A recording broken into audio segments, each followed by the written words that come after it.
Mac Power Users, episode 677, Software Club for Fantastical.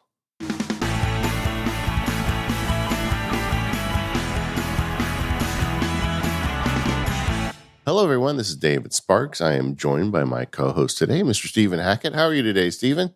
I'm great, David. How are you? I am excellent. And we are here today to talk about Fantastical. And this is part of our ongoing Software Club series. And for those of you that haven't heard the shows before, we've done a couple of them so far. A Software Club episode is one where Stephen and I spend the first half of the episode discussing an app that, we have opinions on, whether, we like it or what it is. Usually it's because we like it. But we go through and talk about what the features are, how we use it. And then we spend the second half of the episode talking to the app's developer to kind of get a feel for how that app came to be and, just interesting questions with the developer. And today we are going to be doing that for a calendar app called Fantastical. Yeah, I really like this show format. It's kind of taking our deep dives and our interviews and smashing them together.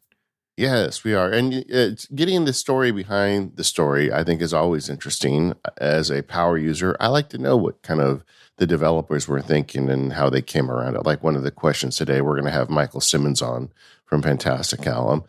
It's like, why would you make a calendar app when Apple's giving one away? That's taking on something there, right? It's competing with a free product. And I think it'll be fun. But we want to talk about how we use the app first. Before we get to that, we have a little bit of housekeeping. There's new Relay merch. Yeah, there is. So over on the network store, there's a link in the show notes. We've got a couple of new T-shirts. Our goal is to kind of turn over the network merch several times throughout the year. And so we've got two shirts. One is called Click Wheel. It's just the screen of an iPod. It's not the iPod itself, but it's got some funny references in there. I recommend it in the red. I think it looks really good in red. And then we also have a sort of 90s, color block kind of rad design that our designer JD came up with both of these, and we've been working on them for a while. And I'm pretty excited to get mine in the mail in a couple days. Yeah, they look great. Also, housekeeping on today's episode of More Power Users, Stephen didn't tell me this, but I found out that he bought a 3D printer, and I want to know the whole story. So we're going to be talking about that in More Power Users today. I do not claim to be an expert, but I'm having fun. I saw a picture of a dinosaur you made that is absolute proof you are not an expert. Hey. Yeah, I didn't take a picture of all the things that worked out well. Okay. Well, either way, I want to talk about it. I am 3D printer curious, so I want to talk to you about it. Okay. Either way, Fantastical. Like I said in the opening, Apple for years has made the calendar app on the, it was iCal for so many years, but now it's called Calendar app. It's on the Mac, iPhone, iPad. It's kind of Apple's answer to giving you a calendar solution when you buy any of their hardware. And to be honest, I was one of the haters. I was one of the ones that would complain about it all the time. And, and I wasn't alone. One of my big gripes with the calendar app is like when you go to create an appointment, it is insane. You've got to type in a whole bunch of boxes and mouse and do a bunch of stuff. Whereas third-party solutions started showing up, 10, 15 years ago. And one of those that started to show up was a menu bar app called Fantastical. And originally, all Fantastical did when it first shipped, I don't know if everybody remembers this, but it was just a menu bar app. It wasn't even a calendar app. It was just a thing in your menu bar. But what it really excelled at was natural language processing. It is, you would just click on it and you would type, meeting with Stephen tomorrow 3-5, and it would create an appointment for you with Stephen tomorrow from 3 p.m. to 5 p.m. It was smart enough to discern what you as a human were actually trying to do with the minimum amount of typing. And we'll get into that later when we talk about the features, but that natural language processing has only got better over the years. But then, at some point, it became a full-fledged calendar app. It kind of graduated to becoming its own application, and it's very opinionated in my opinion. When you look at it, the look, it doesn't look like of the calendar app. It's got a very different look. It's got a bunch of different features we're going to talk about. And then eventually it went to a subscription model in 2020. Yeah, which I'm sure we will talk more about in the interview. One of my favorite things about Fantastical is they've sort of kept the spirit of that menu bar app alive. So one of the main features is you get a list of your upcoming events and tasks if you have those turned on and added into there. And even on the Mac version and the iPad version, that's there in the left sidebar. And on the phone, it's kind of the main screen. And I think it's great that they've continued that, just like really data dense. I can just look in one section, right? I'm not like scanning across my big display to try to figure out where things are. Just this condensed view of what I have for the day. And I think to me, that's one of the strongest parts of their UI. Yeah, I call it the infinite scrolling list of events. I don't know what their actual name for it is, but that's how I think of it, because I can just go to that list and scroll it down and get to any time in the future and see what I've got on calendar for that day, which in a lot of contexts is better than a traditional calendar, like hunting and pecking through a month view or something to try and find a day. And that is one of their great features in the application. And I think that really kind of gets to the big question as to, well, why would you pay for a calendar app when you get one for free? Well, you'd pay for one if, number one, you needed more than what the native free app has, and number two, there was a group of people that were willing to put in the effort to give you that. And those are the two things you require. And for me, it's a no brainer. But just to kind of go back to their history a bit, it's always been a well-respected application. It got an Apple Design Award in 2016. It got the Mac App of the Year award in 2020, which was kind of interesting because this started as a mobile app. Actually, it started as a Mac menu bar app, but then they put so much into their mobile app, and then they actually got the App of the Year award for their Mac calendar app. So, they do really sweat the details. I've had a little bit of influence on this app, in that, I begged them for like a year to put a quarterly view in, and they finally did it. And I don't think I'm the reason they did it. I'm sure they had other people asking for it too. But when they were getting ready to ship it, they sent me screenshots of the various implementations they had. And these guys, talking about sweating the details, like every point size, every grayscale, everything they did on that quarterly view, there were so many different options they were choosing from, and you can tell they really just wanted to get it right. And I think they kind of bring that to the whole experience. Yeah, I think so too. And they're competing against, like you said, a free application. And from the very beginning, back when it was just a menu bar app, I used it back in that time frame too. Their whole thing was, what can we do better than Apple's calendar, or where can we shine or push the boundaries on things that Apple's not willing to do? We've spent so much time over the last year on this show talking about Apple's default apps and how they have to strike this balance of being built for the masses, but there are people who need more, who want them, right? Who want new features, want more power, and Apple has to walk that line. And we can debate endlessly, and we have, about how they do that across certain apps. But the calendar app in particular hasn't really evolved. It is basically what it's been for a long time, and it meets the needs of most people. But what I like about the developers behind Fantastical, and what I like about a lot of third-party developers we talk to and we know, is they look at what Apple's doing and say, okay, what are the things that people really want or need that Apple's not going to address? And they build in those areas. And I think that's why Fantastical has such the praiseworthy history as it has, because they've been able to do that in a way that is both impressive, but also, like, we're talking about the UI being different and how they have all these features Apple doesn't have, but it's a very native feeling application, right? Like, it feels like a good Mac app. The iPhone feels like a good iPhone app. And so being able to bring all that stuff under one umbrella is not something that everybody does.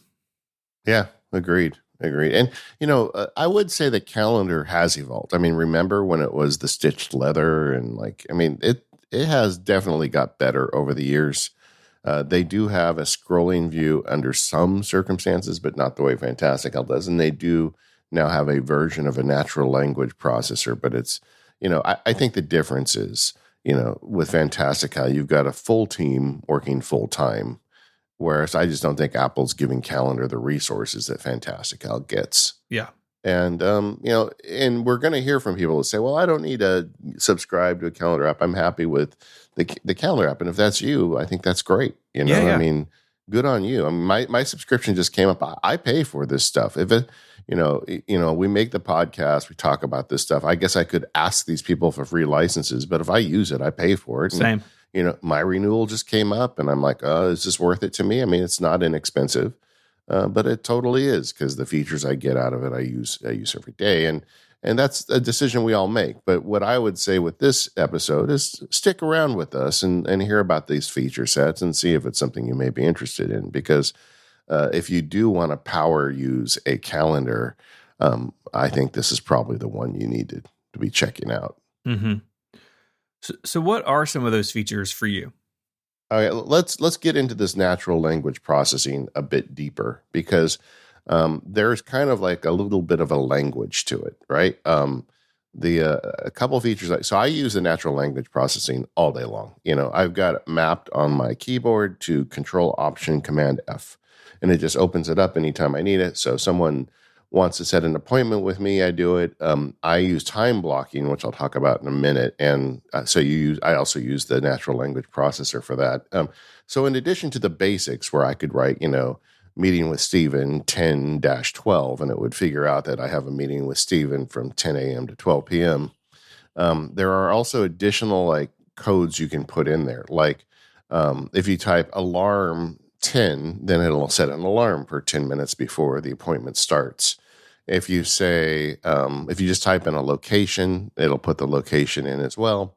There's also a slash command, which has to be at the end, but I use that all the time too, because I have an irrational number of calendars. And so in order to assign what I just typed to the proper calendar, like if I wanted to do that meeting with Steven and assign it to the Mac Sparky calendar, I would do /MA at the end, and that would get the Mac Sparky calendar in it. So I can make the assignment right there. So I type one line of text and I've got the appointment created, and I don't have to go into the calendar app and click the box and then mouse over this thing and then type in this thing. It's just so much faster. The original feature still is the original feature, right? Yeah, and it's one of the best things in Fantastical. I mean, if you use something like Todoist or even Reminders to a degree has some of this, right? Where if you know the right kind of syntax, you're avoiding, like what you said earlier in the calendar app, which is just a landmine of buttons and text fields, where you can very quickly for the entry of tasks and events. And what I like about it is that it's the same on the Mac and the iPhone and iPad. So once you kind of get into the rhythm of using Fantastical this way, it works that way everywhere. And natural text language and parsing, all that stuff, is especially useful to me on the iPhone, where, you know what, I'm probably in a hurry. I'm probably doing something on the go. Pull out the phone, type a few things, have an event put down, and then move on with my day. Yeah, there's just a friction with making them in calendars that you don't get with this. And if you make a lot of calendar events, you eliminate that friction from your life entirely. That is very satisfying. It's definitely worth the price of admission, honestly, for the natural language processor.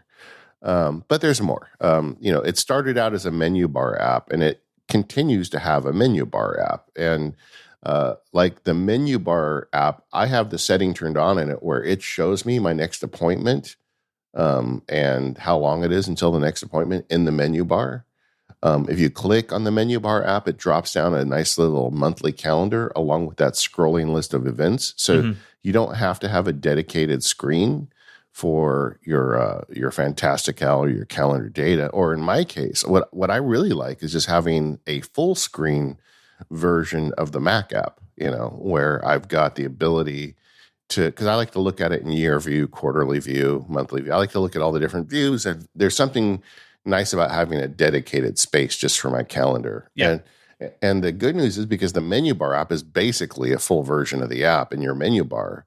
That's not a problem. Like if I need to access my calendar on any other space, I just go to the menu bar. But when I really want to dig in on a calendar, I go, over to the screen, the space that has Fantastical. It's one of the only full screen apps I actually run.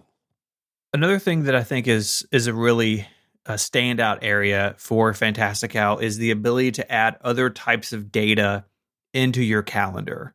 So you can have weather turned on. So you can just like see the weather. That is I cannot tell you how useful that is. Like there are other ways to do this. Like if you're not using Fantastical, there's several services that and you can Google them and find them depending on where you live that just give you an ICS and you can subscribe to them. But I absolutely love having the weather in my calendar because if I'm planning something, especially outside, I don't need to know like the exact forecast for the day, but I want to know if it's supposed to be 32 degrees and I'm planning a bike ride, right? Those things aren't compatible for me. And it's just a checkbox and then that shows up.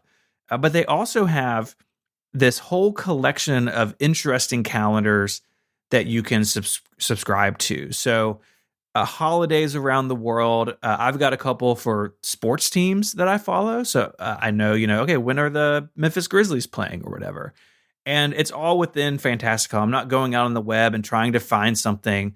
They're in this nice curated collection, and you can add them to your Fantastical setup with just a click. Yeah. No, that's really nice. And another like kind of killer feature for me is calendar sets. So Fantastical has the ability to let you create groups of calendars together and designate them as a set. Like here, as an example, I've got this Max Burkett Labs thing. Well, there's 3 tiers, levels 1, 2, and 3, and there's a planning calendar for it. So I have the ability to see through calendar sets, like what is the content I have planned for each level. What are the future events I have designated for it? And then I have separate public calendars that I share with the members, and I can click another button and get a calendar set to see what's being shared out. And in the calendars app, you'd have to go manually click on and off those calendars every time you needed them. But with Fantastical, you just create sets. And and I use, I don't know, at some point in the show we'll probably get into it, but I use a lot of calendars. And so I have calendars for planning, calendars for operations, personal, and then the various areas of my life, the labs, the field guides, the podcasts. And if I just, barfed all of that onto my calendar at once, it would be, it'd be very hard to figure out what's going on. Right. But with the use of calendar sets, which also tie to keyboard shortcuts and shortcuts automation, I can push just a couple buttons and get very detailed views of what I've got planned. And the calendar set feature is like, to me, it is a killer feature. And I could not use a calendar at this point that didn't have that feature. Yeah, I've got those set up for basically just toggling all my family calendars on and off. We used to just have a family's event calendar. That was great when the kids were small. But now, they sing in the choir at church, and one of them runs track, and one of them is on newspaper at their school, and they got science club and friends spending the night. Wait! You got a kid on the newspaper? Yeah, following Dad's footsteps. That must be so. It's right? awesome. It's awesome. Yeah, I bet you're digging that. And so we, some point last year, split them all out so each child has their own, and just so we can keep up with it a little bit better. I don't need those on at work. Right. And so one of my sets is basically like just turns on the kids' calendars and you set it up. And again, because Fantastical syncs all this stuff everywhere, I have all my sets everywhere. It's pretty sweet. And it's way better than like setting a bunch of toggles in the calendar app. Oh, that's madness. Because a couple times I've gone over to the calendar app for one reason or another to try and do that. And it just makes me crazy. Mm-hmm. I'm sending you a screenshot that I guess we can share. It is a list of my current calendars and calendar sets. And the thing to know is that there's a scroll bar. Oh, boy. Holy moly. I've seen this before, and I think I've seen it in context of your time tracking as well. Yeah. Whew. I like the one called Yeah. No Calendars. What what does that set mean? How do you use Because that? I have a calendar set called No Calendars because sometimes I'm doing something where I need a screenshot of just a calendar without Ah, anything on it. So I have one called No so Calendars. smart. So smart. Yeah. Anyway, yeah, I'm a power user of the calendar set features for certain. Another feature, and this one, like I said, I whined and moaned about this, but they did add it, and it is a quarter view. It's the only app I know that has a quarter view. But Yeah. when you combine it with these calendar sets, and you say like I have what I call planning calendars, which are all day events representing major events on each day. You put it into planning view and quarter view, and you can see everything that's on deck for the next quarter. I love it. I don't know why every other calendar app didn't immediately copy this, but they didn't, I mean, it's just not available on any other calendars.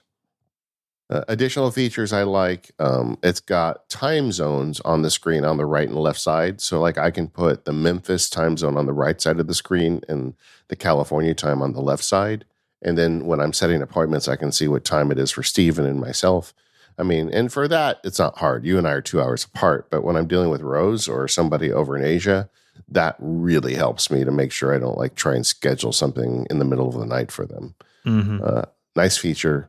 They have templates. So if you've got like an event that you do repeatedly, you can set it as a template. Like I do every day at 4 o'clock, I have a comms and shutdown where I like deal with that's when I deal with email at 4 o'clock. If you ever get an email back from me around 4:30 Pacific, 4:30 p.m., you'll know that I was in my comms block. But rather than create that, I will just push the template button and it adds it for me whenever I need it. Yeah. They're all in with all the new Apple features like widgets and focus filters. All that stuff is just done well, looks good. And another feature that I really want to put an exclamation point is automation support. They went in with shortcuts. The Labs members know about this, but I've got a bunch of shortcuts I've made where it opens Fantastical, puts it in the right view for me, picks the daily, weekly, monthly, quarterly view, and then picks the calendar set that I want. So like when I want to do planning for the labs, I push a couple buttons and the calendar transforms itself into that. Now Mm-hmm. you could do that. You could do that manually. You can go in the app and push the buttons and do that. But why not just tie it to a shortcut that you can just fire off from, Alfred or, Raycast or whatever. So all that stuff I've set automations up on. They're not super complicated automations, but they let me get into and work with my calendar faster. And that's because they built those features in. I didn't have to like write code to like push keystrokes or things. They've wired in the views, the calendar sets and all that stuff into shortcuts. And then it also supports a lot of different services. Yeah, I mean, basically any calendar service you use on the web, I feel like they're going to support. I've got a bunch of Google calendars in there, a bunch of iCloud calendars in there. You can also bring Todoist in and use Todoist, have your tasks from Todoist in there, and you can check them off and that sort of thing. I mean, the list of supported things, like I'd be hard pressed to think of something popular that they're not supporting at this point. Yeah. And like the Zoom interface is great. All you have to do is have a Zoom link in the event and it automatically sees that. In fact, that's how I kick off every episode of Mac Power Users because Steven and I have calendar events for each episode. We've got the Zoom call stuff in there. I never open Zoom and like go to I just click it in Fantastical and it opens the Zoom call. Some new features they've added recently that are really interesting. The first one is called Proposals. And I use this one all the time. But basically, you can send proposed times to someone. Like if I want to talk to Steven next week, I can tell him, look, I'm available Tuesday at 10 and Wednesday at 3 and Thursday at 12 or 1. And so he gets an email. He just clicks the one that works for him. And in the meantime, my calendar shows that I've sent those proposals out. So those time blocks are kind of like tentatively blocked. So I don't double book. And then once he picks one with the email, then my calendar updates to show just the one he picked and the other ones open up. And then his calendar gets an event added. It's the way you do it really for me. I don't like the system where You just tell, hey, I'm available every day from 12 to 4, and people can go in and book time. I'm not that. I'm not that freewheeling with my calendar, Yeah. But guess what? They have that feature too. It's called opening. So if you want to, you can implement that as well. But I actually prefer proposals, but they have proposals and openings, which is kind of a web service and kind of gets back to the idea of Fantastical trying to give you more than just a basic calendar. Mm-hmm. Yeah, and you can start those things from the app, but like the proposal thing, right? I'm picking a time, but I want to get other people's input on when maybe the final time will be. They don't have to be a Fantastical user or subscriber to interact with that stuff because they've built it out on the web as well. Yeah, well, in fact, that came up in last week's episode with Caitlin because I had sent her a proposal for the recording time. With her being in Australia, we had to kind of go out of our usual window. Mm-hmm. And I sent her a bunch of times with a proposal, and she picked one, and that's how we recorded that show. Yeah, that was a fun one to do because it was late for me. Like it was definitely into the evening time. That was a good episode. This episode of the Mac Power Users is brought to you by 1Password, the password solution that Stephen and I use to protect ourselves on the internet. Go to onepassword.com/MPU in all caps to get 20% off. 1Password is the source for truth for passwords in my family. We all put our passwords in there, and we're all always able to get exactly what we need. With 1Password for families, you can share your passwords with the people that need them. Like my kids don't get the banking, but they do get the Netflix password. When I make a change to the password, they can go in there and find it themselves, or even better, when they make a change to the password, they can make it for me. I use 1Password daily. It works on all my devices, my Mac, my iPhone, my iPad, but it also works on Android and Windows too. In addition to managing my passwords for me, 1Password also generates new passwords for me with secure one-time passwords that will help protect me on the internet. They are constantly improving the service. They just recently added 1Password University, where you can go and learn about password security and how to protect yourself on the internet. If you're changing password managers and moving into 1Password, they'll even credit you for any remaining time on your current bill. The point is, the bad guys are working full-time to break into our internet security. You need someone like 1Password working full-time to protect you, and that's who Stephen and I have chosen. Go check it out at onepassword.com/MPU. Put that in all caps. You'll get that 20% off your family plan. Once again, onepassword.com/MPU. Start protecting yourself today. Okay, so let's talk about how we're using the app. Some of my methods have already been disclosed in the first half. Actually, speaking of disclosures, a couple of years ago, I did videos for them. They wanted some tutorial videos. I guess they use it mainly for marketing, but I made videos showing how I use it. So I guess, I've taken money from them in the past, so do what you want with that. But, I've paid for the app and was a subscriber long before they asked me to do those videos.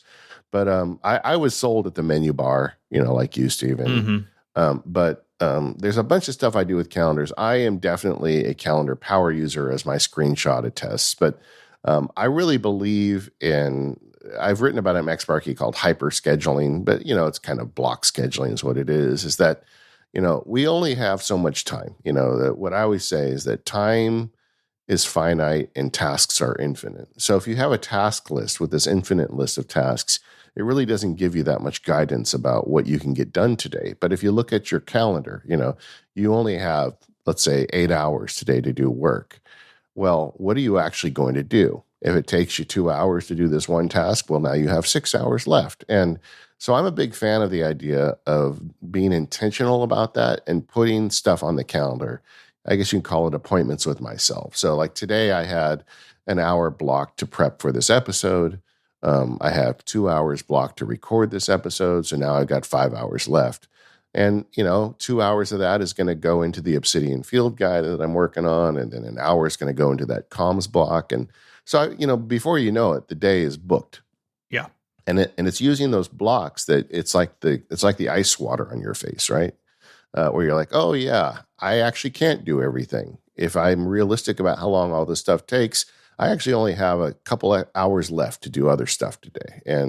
Or maybe some days I don't have any. Tomorrow I've got so many appointments and things, I don't have any hours left to do extra things. So using calendars can really help you become more realistic And when you get to the end of the day, you feel like you did something instead of starting the day with, 100 items on your task list and ending the day with, 98. You don't feel like you did anything. But if you make these blocks and you follow them, it actually does have a sense of accomplishment, keeps you on task better. And so all that stuff is why I'm such a big fan of this app, because all those extra features we just mentioned in the last segment help me do that better. How do you feel about the mixing in of tasks and events? I don't really do it. I know some people do. Jason Snell famously runs his task manager as calendar events. And I guess it just depends on how much stuff you have going on in your life. But for me, there's too much in the task list to mix them too much. But I will have task lists that are related to calendar events. There's Obsidian Field Guide's a good example. I've got a bunch of things I want to do on that. I've got 2 hours assigned today to work on it. Well, I'll go into the task list and probably do some of the stuff off that list today during those 2 hours. But that's not really me just putting the tasks into the calendar. Does that make sense? Yeah, absolutely. I go back and forth on it. Where I've kind of landed, and it works for me, everyone's different, is that say a task like Edit Connected, right? It's every Wednesday afternoon. I will put a block of time on my calendar that is called, the event is called Edit Connected. Really just so my wife knows what I'm up to, because she can see all my calendars, and I know, okay, if I'm not thinking and someone asks me to lunch, I can't do it on Wednesday because I have this task. Yeah. It's still a task in my to-do manager, and that's still where I go check it off. I tend to keep them separate, but if a task is going to take a significant amount of time, or if it's going to be something that has to happen at the same time, it also becomes an event, and I sort of have some double dipping there. And the line between those things is fuzzy, but Fantastical at least gives you the option that if you want your tasks in line with your events, if that really works for your brain, then you can do it. And you're not getting that in the stock calendar app. Yeah. And the other thing that the real kind of revolution for me in the last year and a half, this basically started when I stopped being a lawyer, was I wanted to do a better job of planning, because the Max Sparky stuff has a lot of various, soft deadlines, days that I want to publish this or that, something where the world isn't going to end if it gets pushed back. But I'd like to kind of have an idea, almost like a content calendar kind of thing, right?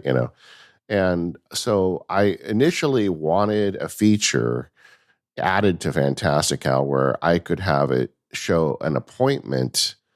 Let's say, I'm working on a labs video this day, but also have it also show an all-day event to say that that's the day I'm doing that video. And then I could look in something like the monthly or quarterly view and see the big ticket, what I'd call the planning items. And I actually talked to Michael about this, who's going to be our guest here shortly. And he's like, that's nuts. You're the only person in the world that would want that. I think that's a bad idea to have your calendar show up in two places. And he's kind of right. And then I thought about it. I'm like, oh, actually what I really want is a separate calendar for these planning events. I want to be able to slice the onion, right? I want to be able to just see the planning events and not the 2 hour block that I have to work on it. And the idea would be you show a monthly or a quarterly view and you see just all day events with this is the day I'm shipping the video about shortcuts, and this is the day I'm recording Mac power users, and this is the day that I'm doing a meetup with the labs, and all the big ticket items that I've got on those days, just to see them in front of me so I can kind of look at the flow and decide whether or not I'm biting off more than I can chew, or if I've got extra space. And so I have set up a whole system for that. And people in the labs who are listening to this are probably tired of hearing about it. But I've got automations where I can duplicate events. The shortcut I run when we book an episode of Mac Power Users, because Stephen and I share a calendar. There's a shared calendar between me and Stephen for all the episode recordings and planning. But I also have a podcast planning calendar that I don't share with Stephen, but that it creates an all-day event every time we have a show booked. So I've found a way to automate most of this, where at any time I can just say, show me the planning calendars, and I can see kind of generally what's up. This has been transformative for me. I don't know if I'm too much of a nerd, but I think this could really help a lot of people. And it's just a way to kind of see what's coming down the pike. And it's just so easy. And when you've got the calendar in full screen view on a big screen, you just feel like, I don't know, like, what are those? A captain of the ship. You just sit there, you can look down off the bridge, you can see everything in front of you and have a really good idea where you're going. But I'm really a big fan of that, and that's what I'm doing with Fantastical. So I've got planning versus operations calendars now. Yeah, that makes a lot of sense. I use all-day events in a very similar fashion. Like, okay, this is the day that X is going to happen. And there's probably at least one task or maybe 6, depending on what it is associated with that. But it's just a high-level thing. So like every Sunday, there's an all-day event that says publish MPU.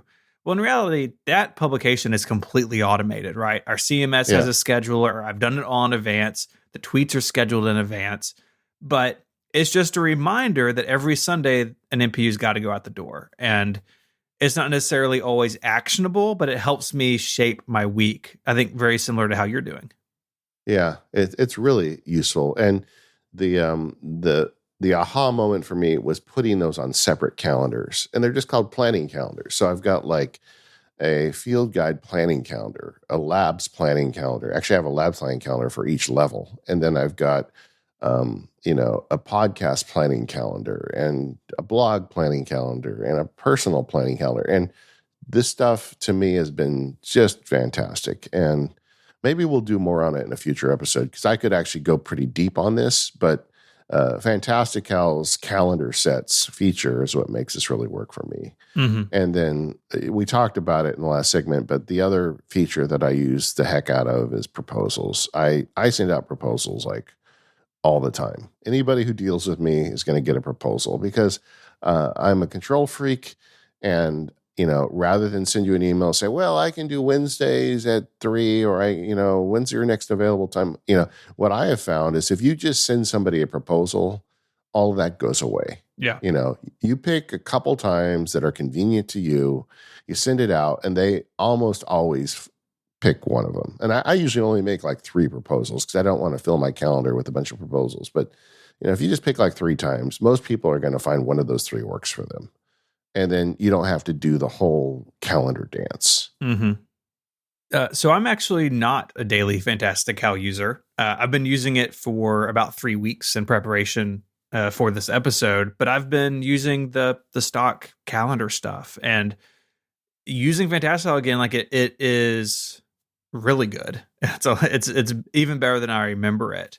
The couple of sticking points for me, the big one is I don't care for their iOS widgets. I think Apple's done a much better job at data density, especially like in the medium size widget, where on the Apple Calendar one, I can see a bunch, probably 4 or 5 upcoming events, and Fantastical is much more limited.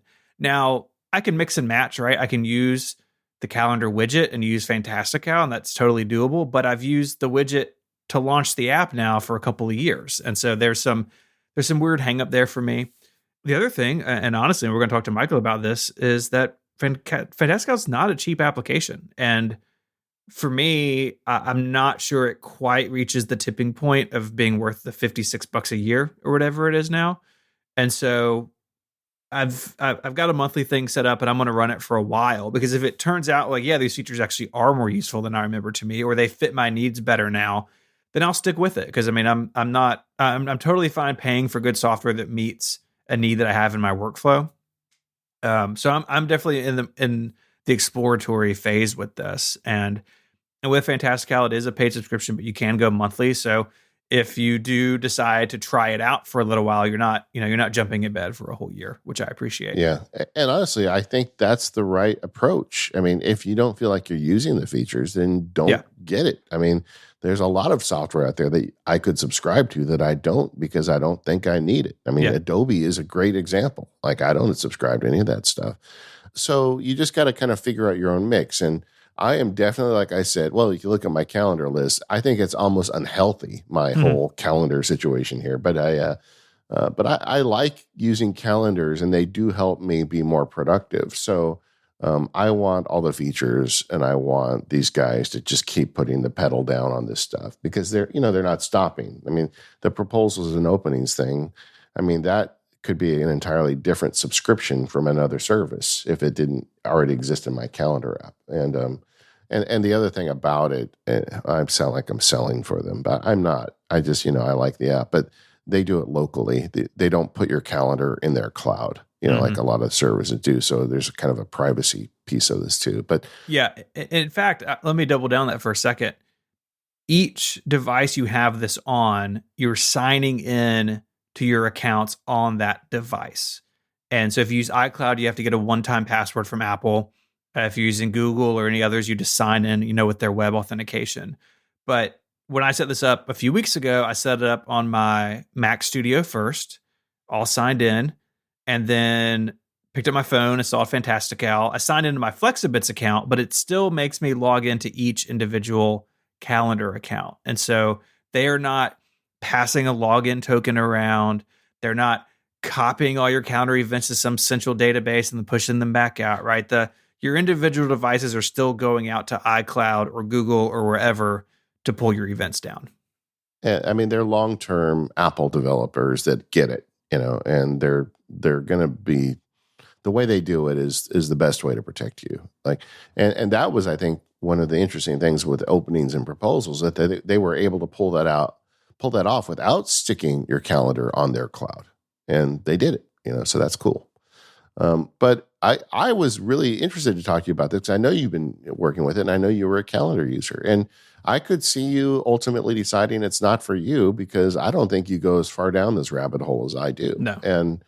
And that's cool, But the fact is, if you want to kind of power up your calendar and use it the way I do, apps like this are what make it possible. Like I could not use Calendar. I mean, every time I go into Calendar, like for a while I was doing the labs shared calendars through, I think, Google. And so I was like kind of just managing that in the Calendar app as like a place for those calendars.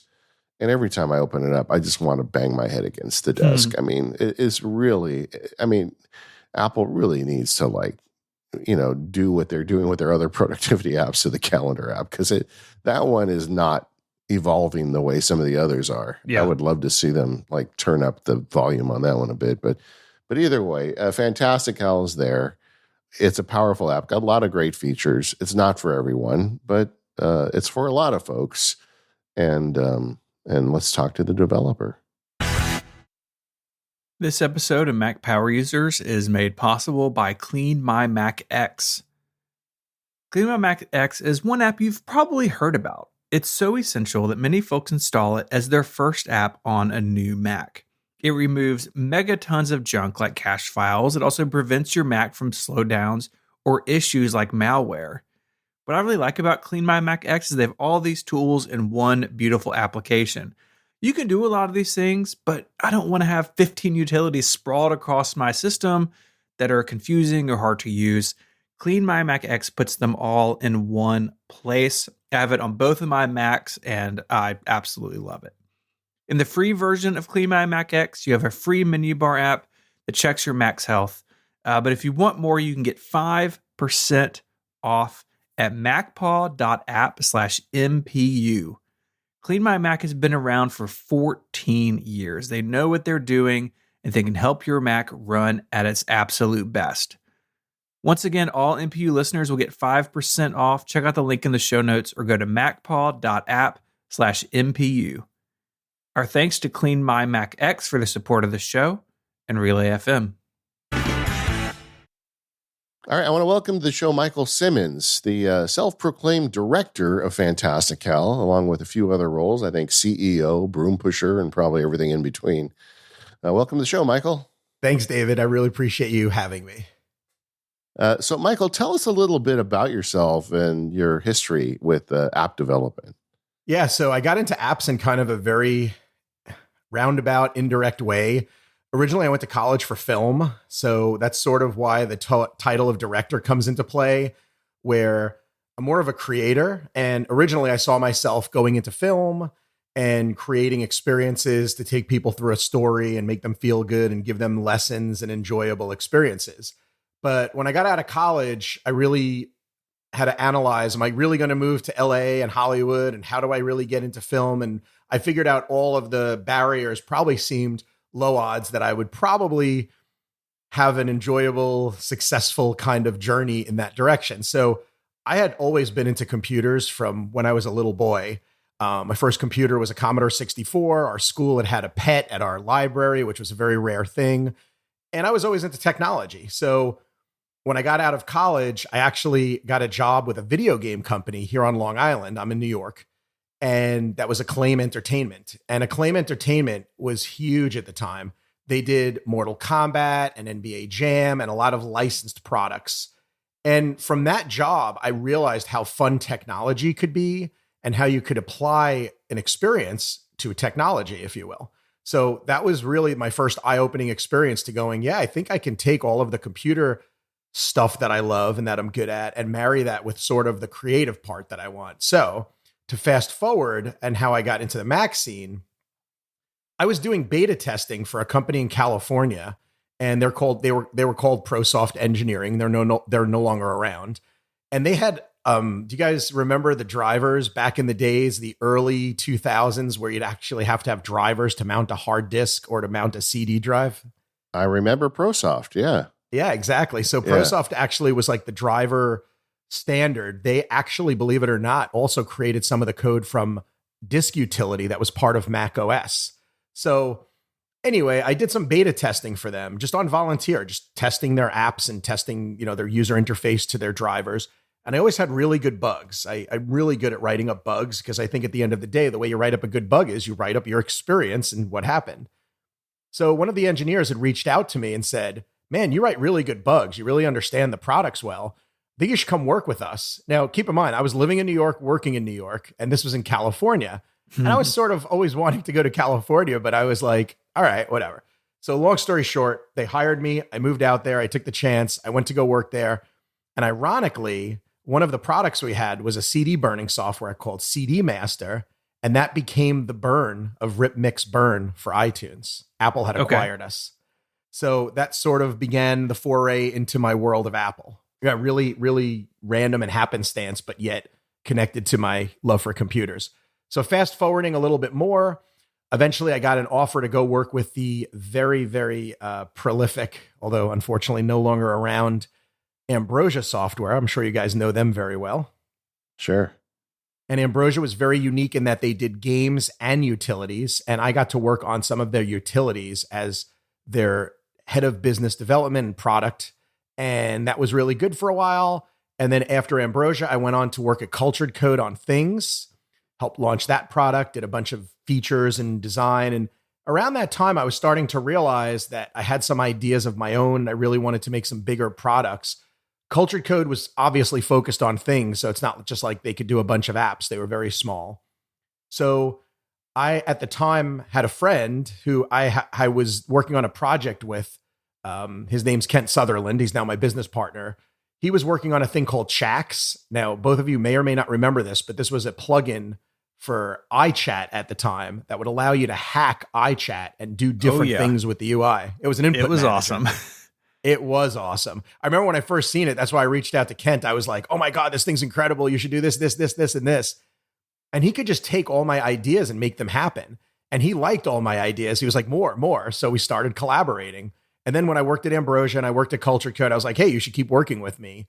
And then when the idea for Flexibits hit, I'm like, we should do this. And sure enough, we did. So Flexibits' first product was actually something called Cameras. I don't know if you guys remember this as well. You may not. I think I remember the app, but I didn't know it was you. Yeah, so Cameras was a preference panel that allowed you at the time, because Apple did not have a way of selecting your camera from your iPhone, to pick which camera, which app would launch when you plug in your phone. And we had that, and we launched that, and that went really well. And then we were like, okay, this is kind of cool. Let's keep going. And then came Fantastical. So there's a lot. So I don't know if you want to ask something else about that, but that's sort of the history of how I came from being a film major to all the way starting Flexibits. Okay, just one real quick question. Wasn't Ambrosia the company that made that fun game with the grid paper and the plane where you would shoot? Sketch Fighter. Oh, Sketchfighter. I love that game so much. Yeah. Dude, I could talk to you. All the games we did were so great. There was also Harry the Handsome Executive and Maelstrom and Evie Nova and on. I mean, the company was such an amazing company. The founder of that company, Andrew Welch, what he was amazing at is he had games and he had utilities, and he acted sort of like a publisher. So he had all these games that, were just from other developers that he kind of published on his own. It was really a unique company. Very, very cool. Yeah, I met him at Macworld years ago. Seemed like a nice guy. But let's get to Fantastical. And so how does the idea come? I mean, we talked about it in the first half of the show. It's like, who makes a calendar app when Apple's already given away a calendar app? Absolutely. So the way it came about was at the time when I was like, I'm ready to start my own company. I want to do my own stuff. We did cameras, Kent and I, but we didn't have like a main product. That was more of a utility. Kent had done this project in college that was a natural language parsing machine learning engine. It didn't have a purpose. It just had a goal, which was to learn off of a bunch of data. I'm sure you guys have seen ChatGPT and all the stuff that's going on now with AI where it learns, right? Yeah. It learns from data. Well, Kent had that as a university project, something similar, obviously not as advanced, but something similar that would take input naturally, natural language, and then output to do something. So I was kind of tasked of what could it do? What's something that it could solve? And I used a calendar. I was a productivity nerd. So I remember iCal back in that day, because this is back in like 2010. iCal was atrocious. I mean, it was just terrible. Lots of clicks, lots of having to do things before you could get the event out of your head. And this was something at the Cultured Code days, we all really thought about on things is, how do you reduce the number of clicks and taps and interfaces? How do we create features that are actually so quick to get out? And that was just great UI design in general, but I just always remembered thinking that iCal had so many clicks and taps. So I said to Kent, hey, could we enter a sentence like lunch with Steven and David Friday at 1 p.m. and it would just automatically make all of the switches and fields and variables work? And he was like, yeah, I think so. And we built a prototype. And then after the prototype, we built a user interface. And 1.0 was only the menu bar, quick calendar on Mac, because that's how I worked. I wanted it to work with iCal. So it'd be quickly something I could pull up, quickly get it out of my head, quickly scan my schedule, and that's it. It wasn't meant to be a full calendar app. It was meant to be an add-on to iCal to allow you to use iCal to look at your calendar and sort of manage it, if you will. But but Fantastical was the get it out of your head and get it going part. Yeah. When did you have the idea to animate? Because I think one of the genius bits of this, and we didn't talk about this in the first half of the show, is like as you type in the natural language, you actually watch it populate into the calendar event. It's very clever. Yeah, I call those the floating words. When we were doing our prototyping, originally it was just popping, right? So you would type stuff in and the fields would generate. And I remember as it was happening, I thought, again, user experience, people are not going to understand if it worked properly. They're not going to get the connection of entering words and then the fields changing. Yeah, the fields magically, it would change instantly.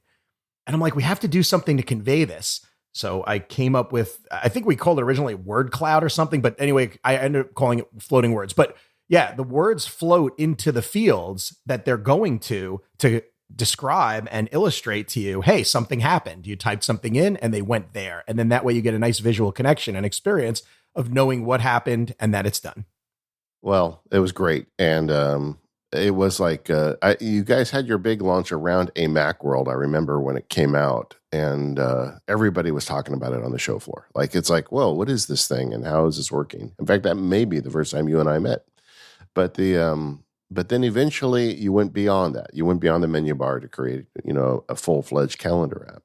Yeah, we did. So the way that happened was at that time, believe it or not, Card Hop, which I know doesn't come until much later, I was already thinking about how we solve the problems of calendaring with our parser and floating words and all that stuff. I really wanted to solve contacts because I hated using addressed book. It was just a database, a boring database. So we actually started working on Card Hop back then. It was called Card Tender originally. Well, actually, the prototype name, give you some real insight, was Dex. And then we changed it to Card Tender, and then eventually became Card Hop. But the reason why I'm telling you this is originally we were going to go right from Fantastical to Card Hop. But then what happened was we had some features on the roadmap for Fantastical that as we were building them out, we got so inspired by Fantastical, we kind of put Card Hop on hold. And then what happened was we were starting to integrate with other apps beyond iCal because they wanted support. They were so like, oh, our users want to use Fantastical where it adds automatically to our app or has a little bit of user interface to our apps. So we started building that support. And then what we realized was as we were using it, we have to keep switching out of Fantastical to these other apps. And the user interfaces on these other apps are not good. They're either complicated or busy or frustrating, whatever. So we just sat down and started sketching. And I was like, I think we can make a better calendar app. And we did. So then we started to build the full UI. The first glimpse of us building our own was when we released Fantastical 2 for iPad, because that had the Fantastical dashboard, which was where you had a calendar, a list, and a scrolling day ticker. You had like 3 views. It was almost like where you could see you could stay in that app the whole time. And that was sort of where we were like, yeah, we want to control the whole experience because we think we can do a better job. Yeah, the scrolling list of events is super useful. I don't think I'd ever seen that before. Where'd you get the idea for that? It just came from you're scrolling through your agenda. You want to continue to look forward or back. And the other thing we tied in was the day ticker, which is a horizontal strip of your days. So the list is vertical, the day ticker's horizontal. They're both connected with each other. When we were designing that was an idea Kent had because he was saying, well, the list scrolls infinitely. Maybe we can make something that's sort of a representation visually of the days. So we kind of brought together these concepts we had of an infinite list forward and back chronologically and also historically. And then the day ticker, seeing your days, being able to actually view a 5-day week and see it very fast under your finger, being able to control it. It really was at the time when we designed it, we knew we were onto something good because we loved using it ourselves. Mm-hmm. Well, I mean, and then things started to happen fast. I mean, you've got Mac apps, iPad, iPhone apps, design awards, app of the year awards. Fantastical has gone from those meager beginnings of a menu bar app to a pretty big company at this point, right? Yeah, we've grown quite a bit. The big growth, and I'm sure this will be a hot topic, was when we switched to subscriptions. And this is going to sound crazy because it sounds crazy in my own head, but that was only about 3 years ago. We did it January 29th, 2020. So we're just coming up in 5 days to our launch. It'll be in 5 days, 3 years ago, we launched our subscription model, which really was our vision of making a sustainable business that we didn't have to release an app every few years or really have to think about the roadmap from a release point of view. But this new strategy and subscriptions, which we can certainly talk about, allowed us to become better designers, developers, and product makers because we no longer had to worry about release schedules. We can just release whenever. And the company grew as well, right? Yeah, so we're currently up to about 20 people. It always depends on how you count, but I'll say about 20. And yeah, so we have engineers, we have designers, we have support people, we have operations people.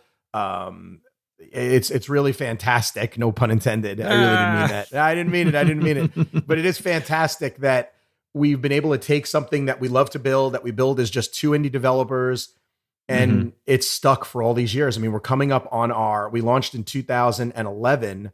We're coming up on 12 years of Fantastical, and what a feeling. I'm telling you, I'm very, very proud and happy. I mean, a couple of your more recent features like proposals and openings, I don't think that comes out of a company with 2 people. Yeah. It needed critical mass to make stuff like that happen. 100%. We've had a lot of people tweet at us or send tweets or whatever, where they say, oh, why do you need that many people for? You're building a mail app, you're building this app or that app. Why do you need so many people? But it's actually, like you said, David, very, very hard to build features like server-based features like openings and proposals. Our server itself to manage the syncing of all of the platforms with Fantastical and Cardop and on and on and on. It requires a lot of people. This is a very complex, very big app with lots of services and lots of features. And y'all do such a good job at when a new feature comes out, you want it on all of those platforms on day one. Yeah, absolutely. Right? I'm so glad you noticed that because that's part of our subscription strategy is that we're no longer doing it. Oh, we'll do iPhone and then we'll get to iPad or we'll do Mac and then we'll get to whatever. We have an obligation now. This is like something we talk about with the team all the time. We have an obligation that people are paying us on a monthly or annually basis, which is still monthly, and we have to deliver to them. And we can't come out with something and say, oh, well, you paid for this, but we're not giving you that. We literally think about that all the time, that we have to deliver an equal experience on all platforms. So yeah, I mean, glad you see that, because it really is something now. We ship on all platforms at once. Yeah. Let's talk about the business for a bit in terms of just the software business in general. You guys started as an app where you give them a few bucks and then you get the app, and then you transition to the subscriber model. How do you go about doing that? And, what were the factors that came into mind when you made that transition? Yeah, so when we launched, the App Store was also a different place and time, right? Subscriptions weren't really a thing, and there were the 99-cent apps and the free apps and the scam apps and all that stuff. But we had made a decision early on. Well, with Mac, of course, we launched just as a 1995 Mac app. We figured $20 was, we thought it probably could have been a little bit more, but we wanted to do it at a price where everyone felt it's approachable. It is just a utility, and on and on and on. So that's how we started. And then when we came out with our iPhone app, Fantastical for iPhone, we really thought hard about pricing for that. And this was something that, I spent so much time on this, because at the time when it was just Kent and myself, pretty much, he was doing all the code and I was trying to get a lot of the business stuff done. And we looked at the model of 99 cents, and we knew we probably couldn't sustain at 99 cents building something that's a calendar app that relies on services, right? Like other calendars. Yeah, we were using the built-in calendars, but it doesn't matter. You still have to support that when something goes wrong, and on and on. So we decided on, if I remember correctly, we launched at $199 and it would go up to $299. This is how long ago this was. I can't even remember, but I'm like highly certain I'm right. And I remember people kind of freaking out at $3 or even $2. Like, you can't charge $2 for a calendar app. No one's even going to pay $1, whatever. But we did incredible with that pricing strategy. And the reason why I bring it up is there was a time where we actually beat out, you guys will probably remember this because there was a lot of buzz. We beat out Angry Birds, Star Wars on the App Store. And like for us to beat out a game with a utility that costs basically $2 was just bonkers. But it really showed that we obviously hit the right price, because we were able to get to the top of the App Store and have the number one app on an app that was cheaper. That was a game. It's so interesting. The pricing pressure, the differences, especially in the early days of the App Store, right? Before subscriptions were even a thing, we had this downward price pressure. You just mentioned the prices of the Mac version and the iPhone version. How did y'all contend with that sort of those overall market pressures that you were out of your control? Absolutely. And it was hard for me as an old school. Now I'm really old school, but back then I was still an old school Mac guy. I'd been part of the Mac scene since, 90 whatever. So software was expensive, right? You guys remember box software, $80, $100, right? $200, like a $2 app is like a joke, especially for all the work that goes into it. But yeah, the price pressure was real. But I'll tell you what we did, Steven, is we realized that there was a quantity element. That's what they were playing with that game. If you charge $1 or $2 or $3, you could probably get, few 100,000 customers, and then that can equal what you would sell at $40 or $20 with less customers, right? It's a numbers game. But it was hard for us to see our $20 Mac app that really required the same development as our $3 iPhone app and see roughly the same revenue because of the quantity. But I think that was the power of the iPhone, is that it really did democratize the ability of people to get apps that may not have normally spent $20 on it. 100%. Oh, yeah, I'll throw a couple bucks at it. And I like that. That is a good thing. I think from the pricing, now that I can look back at it, it was really a good thing making quality software accessible to people who didn't even necessarily want it, but would throw a couple bucks at it to get it. Mm-hmm. And it was such a bigger platform and target than the Mac ever was. Basically from the beginning of the App Store in 2008, it was a market that, for all intents and purposes, is basically endless in terms of size compared to what the Mac did on its best day. 100%. And it still is, it's still something that's a very unique enigma of a business, because we're Mac guys. Like I get it. You guys are Mac guys too. I know this, but like the business of iPhone, iOS, iPad, whatever, cannot be ignored from the sheer size of it. It's crazy. Right. So I agree with you. So you've got a couple of different apps out there, a couple different price points, but the market continues to change, right? Apple introduced subscriptions, I think a couple years into the App Store, maybe, but it was like very select types of things. But then over time, they loosened those restrictions, and the market has shifted to a lot of these productivity apps being subscription first or subscription only. I know you guys went through that a few years ago, as you said. What were some of the discussions leading into that? And what were some things that you really wanted to make sure that you did correctly?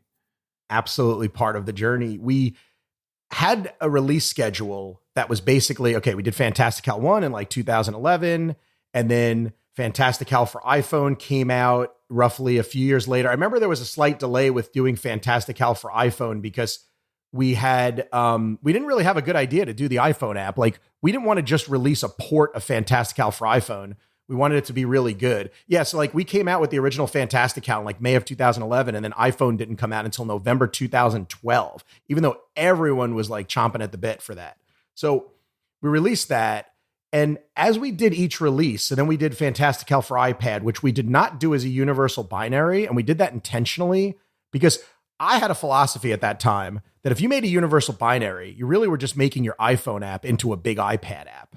And I think it was a really bad thing, even though it was nice from the purchase point of view. Oh, you get both apps for the same price. I think it made developers not make iPad apps. I think it actually made developers make iPhone apps that just were stretched out for an iPad. So we took it from a different approach of, no, we're developing an iPad app and we're going to charge separately as an iPad app.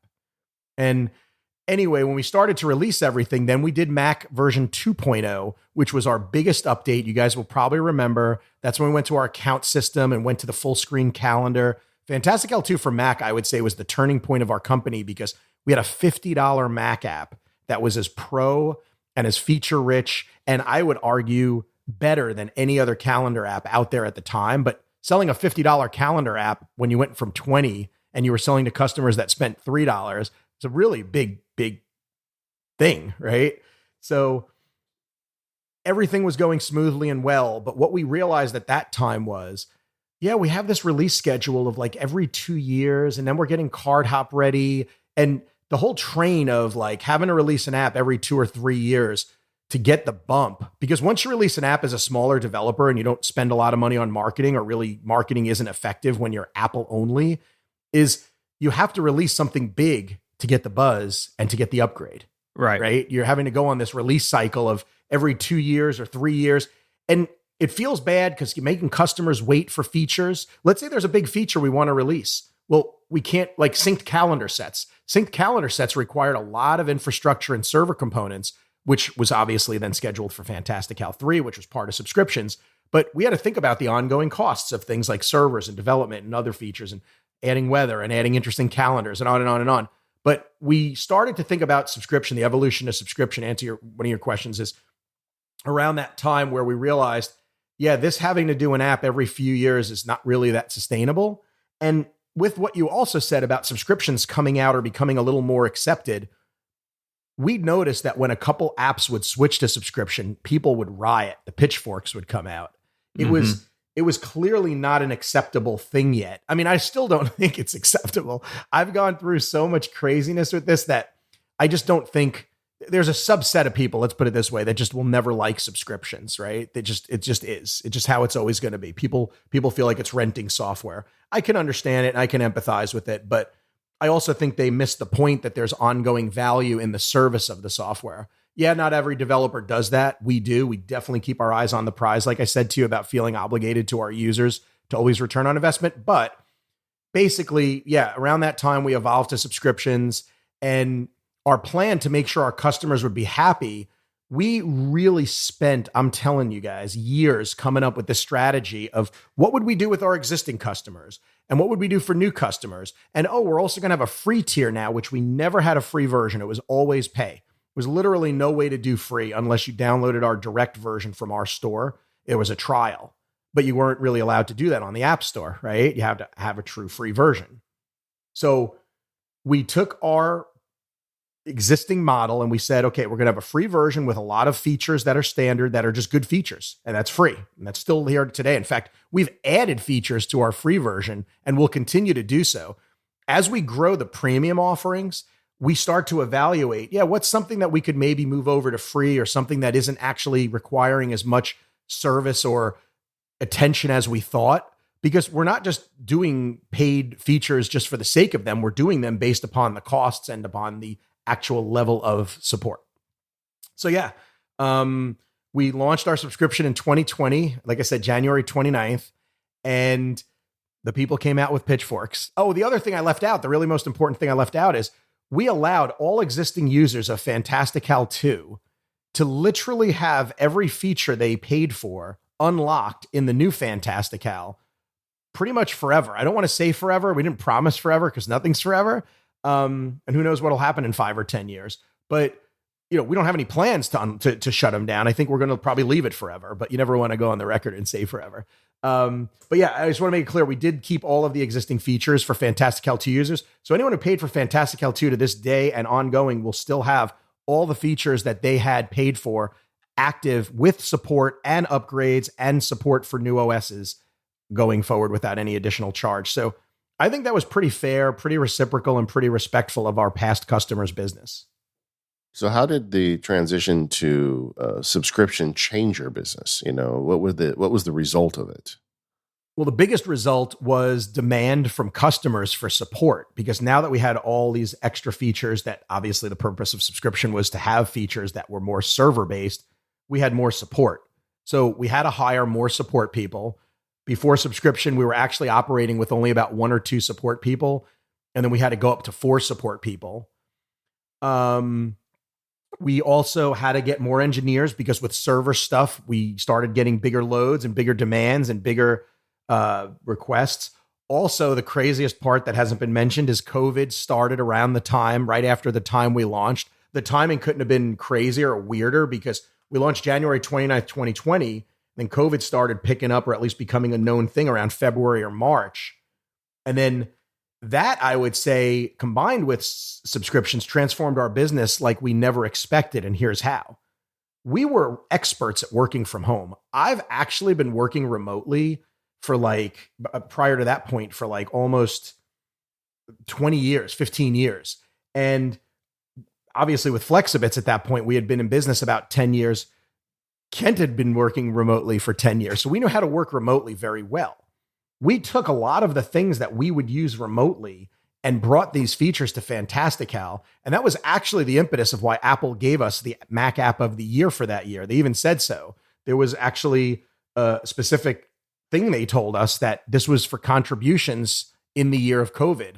And we made a difference making working at home with scheduling and calendaring and, Zoom and all the things that we do better. We added our join button. We added our parsing for links. I mean, there's so many features. I don't want to necessarily get into the features, but the point is that actually all ties back to that subscription and the change it made to our business.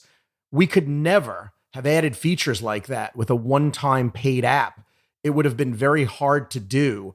Yeah, we can continue to add value. I'm not saying when you sell an app, you should just stop adding features, but we never would have had the liberty to go, hey, let's just stop everything and do all these things, because we knew we would be getting subscribers ongoing and new subscribers paying. And if the features were good, then the people who subscribed in 2020 would probably renew in 2021, and on and on and on. So what it did for our business, and I think me as a product designer, was it enabled us to just make stuff as we like and don't worry about, the cash register, if you will. People will pay if it's good, and they'll continue to pay, and you don't have to do a release every few years to get them to pay. So as we sit here in 2023, what's the hardest part of being in the software business and the Apple ecosystem? It's the hardest part of the software business. I'll say maintaining quality, consistency, and reliability. Obviously, that's what we do. It's how we are. It's what, it's in our passion and kind of our blood. But it is hard because the expectations of people get more and more, that you have to deliver more and more because of a subscription. So I think what the hardest part is just continuing to deliver and meet the expectations of your users. Obviously, as we need more support, or we feel our support times are going down, or we're getting more bugs, or who knows, whatever happens, we will address that because we want to keep the same level of service. I mean, one of the things, I'm sure if you look around, I hope if you look around, we have a good reputation in terms of our support and our stability and our products, our quality. But yeah, I think the hardest part is just, as we do more and more and add more and more and provide more and more, the expectations go up. Now, when you first started college, you were set to become the next Steven Spielberg, but now you're in the software business. What's the best part of your job these days?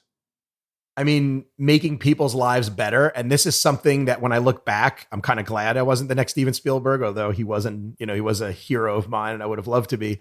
With a movie, yeah, you make people feel good and you obviously entertain them and give them food for thought and inspire them and motivate them. And that's all great. I still love movies, by the way. It's still a passion of mine. I still write. I still have an idea even for a screenplay. Who knows? You never know. Maybe one day. Everybody does, Michael. You just got to come to California. Everybody does. All right, I'll come chill with you for a couple months and we'll see if I can get it going. We can go to Starbucks and ask the barista about his script first, and then we'll do yours. So you're saying I made the right choice by staying in New York, right? Yeah, probably. But to answer your question, the best part of my job is that making productivity apps, making software that not only have great experiences, and obviously we shoot for beautiful, pleasurable, enjoyable experiences, these are actually making a difference in people's lives. And, I always think of the Steve Jobs thing about, if you push, something happens, you make a reaction and something counterreacts. I really feel that way in what we do. We're making productivity apps to make people's lives just a little bit better. I understand that we're not doing, rocket science or medical advances, but we are making people just a little bit more productive. And if we can save a little bit of time out of your day and make your life a little bit more efficient, that's a really, really, really rewarding part of my job, in addition to be able to creating experiences that are pleasurable. This episode of the Mac Power Users is brought to you by Rocket Money. Go to rocketmoney.com/MPU and cancel unwanted subscriptions and manage your expenses. If your New Year's goal is to manage your budget better and save money, you need Rocket Money. Rocket Money, formerly known as Truebill, is a personal finance app that finds and cancels your unwanted subscriptions, monitors your spending, and helps you lower your bills all in one place.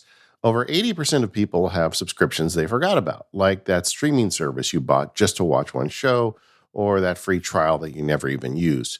Rocket Money will quickly and easily identify your subscriptions for you so you can stop paying for the ones you don't want. And canceling subscriptions is as easy as a click of a button. Just find the subscription you don't want, press cancel, and Rocket Money will cancel it for you. There's no more long hold times with customer service or tedious emailing back and forth. Over 3 million people have used Rocket Money, saving an average of up to $720 a year.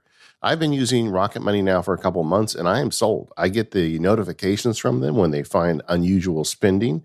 Just recently, they sent me an email that taught me how to lower my cable bill. It's great. I've never had one of these services like this that actually helps me save money. It's really good. So stop throwing your money away, cancel unwanted subscriptions, and manage your expenses the easy way by going to rocketmoney.com/MPU. That's ROCKETMONEY.com/MPU. rocketmoney.com/MPU. And our thanks to Rocket Money for their support of the Mac Power Users and all of Relay FM.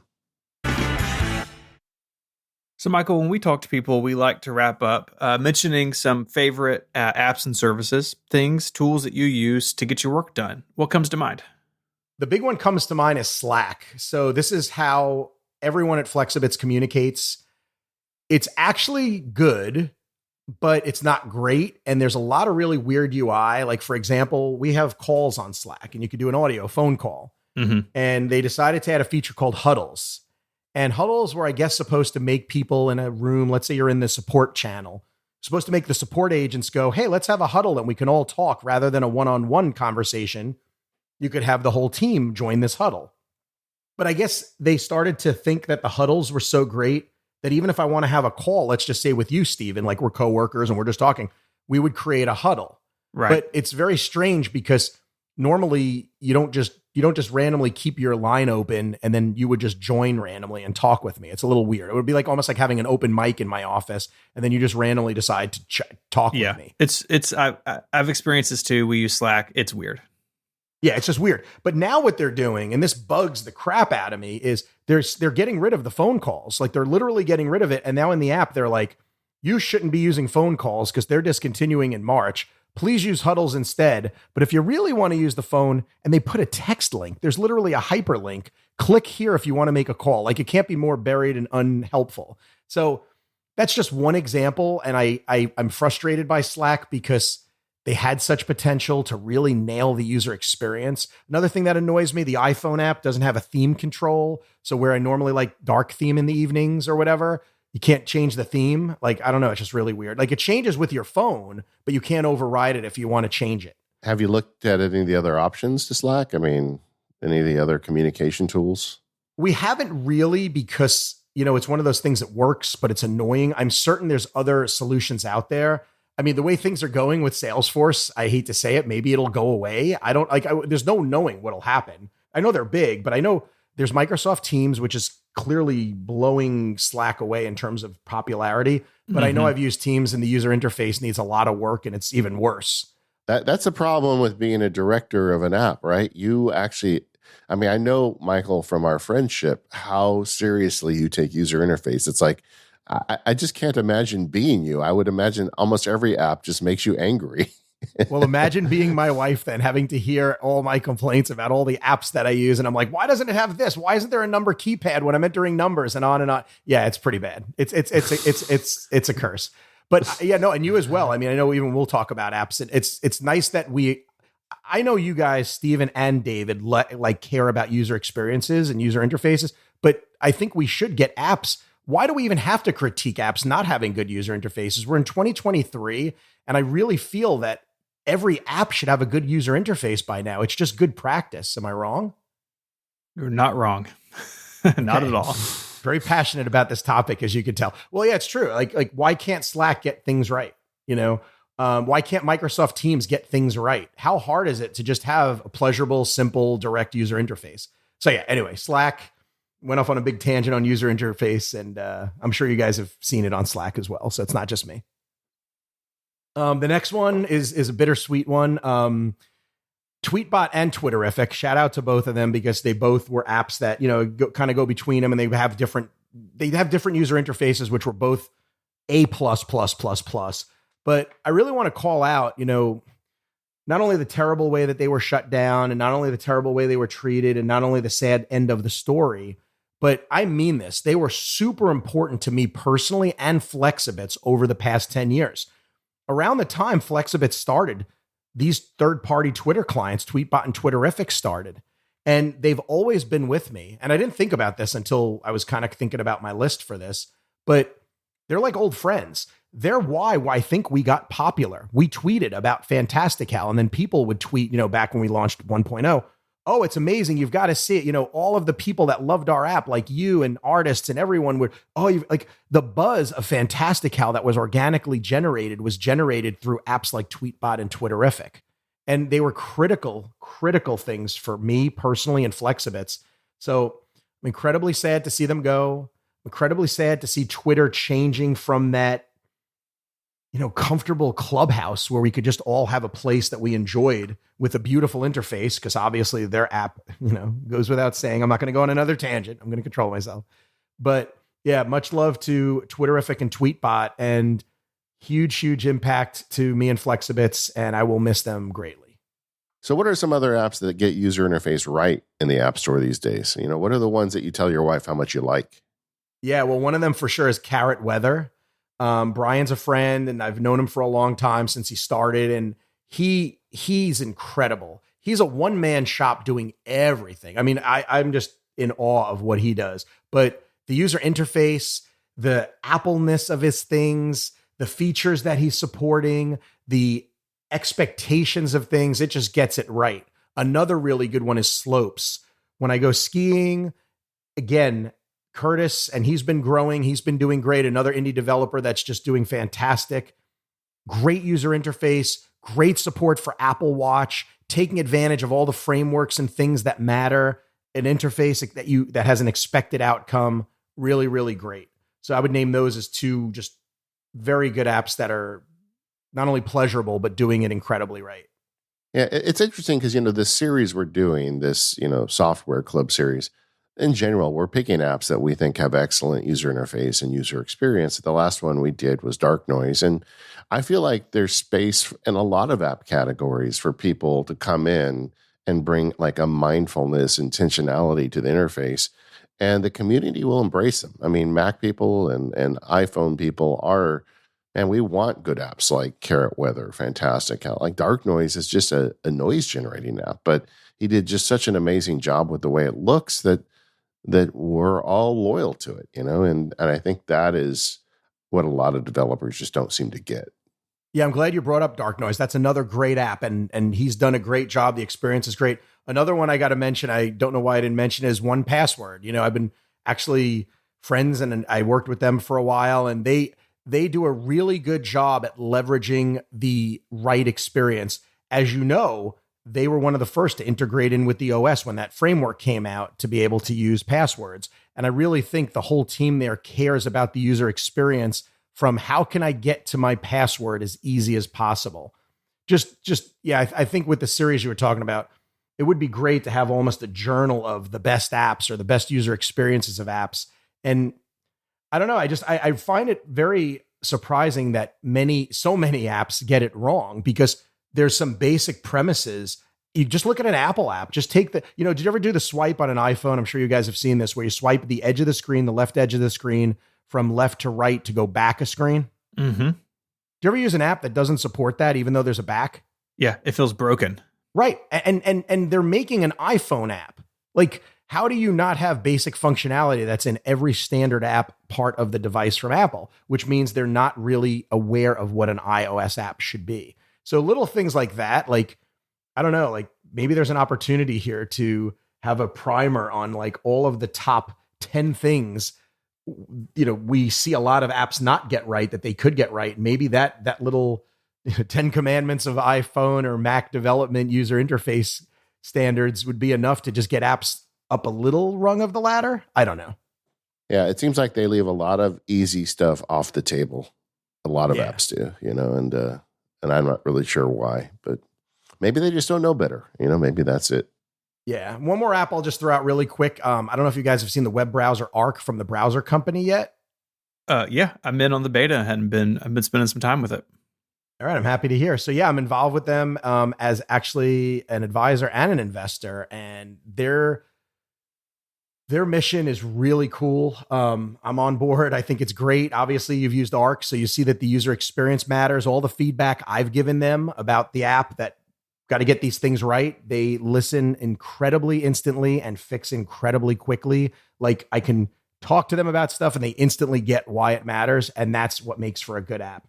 I think that's another thing too. I think if you provide feedback, I'm sure you and David have provided feedback to developers about something being broken and then it never gets fixed, right? Mm-hmm. That's when you know the developer doesn't care.